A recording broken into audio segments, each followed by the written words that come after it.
پەرتەوازەبوونی ئومەتەکە و نەخوێنەواری و تەعەسسوبی مەزهەبی و تەعەسسوبی حیزبی و خەت و خطوط و خۆڵواسین بە شێخێکە و بە مەلایەکە و بە ئیمامێکە و ئەنجا نەخوێندنەوەی کەسێکی تر و شارەزانەبوون لە ئوسوڵ و مەقاسیدی شەریعە و ئێستاش زەمانەکە وایە.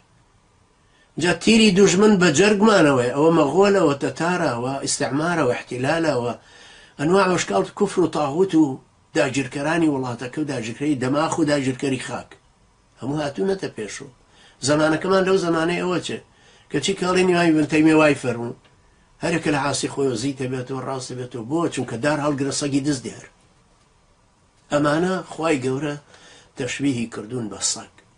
سەگ لە هەموو حەیوانە زەلیلترە. سەگ هەر ئەڕوا و سەری شۆڕە، گورگ ئەڕوا و سەری بەرزە، بە تەنیا ژەژی کە بە کۆمەڵی ژەژی بە عەزیزترە ژی وەک لە سەگ. جا تەماشاکەن خوای پەروەردگار چۆن ئەو تەشبیهی کردە فمەثەلوه کەمەثەل الکەلب ئین تەحمل عەلەیه یەلهەث ئەو تەترکه یەلهەث ذلك مثل القوم الذين كذبوا بآياتنا.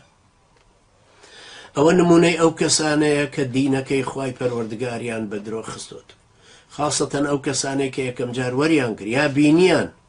خۆمەرجنی هەر داعی و مەلا و شەخسیەتە ئیسلامیەکان بن. تۆش هەروای دیندار بی یا بێدین بی کە تۆ دینەکەت گرتووە خۆ تۆ لا ئیلاهە ئیلەڵڵاکە زانیم، خۆ تۆ هیچ نەبێ قول هو الله ئەحەد زانیم. ئەی نابێ بگەڕێتەوە بزانێ قول هو الله ئەحەد بۆچی وایە؟ باشە تۆ ئینتەرنێتت لەلایە و دائیمە بەکارهێنی، ڕۆژێک نابێ بپرسی بڵێ ئەرێ بزانم وجودی خوا عەزەمەتی ئەم ئیسلامە چییە کە ئەمە عالەمە موسڵمانە بێت لەسەر دەستی زاکر نایەک؟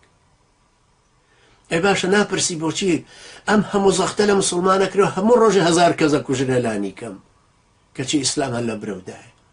هەی بۆ کەنیسەکان لە ناوە جەرگەی لەندەنە لە ئەڵمانیا لە وڵاتانی ئەوروپی ئەبن بە مزگەوت.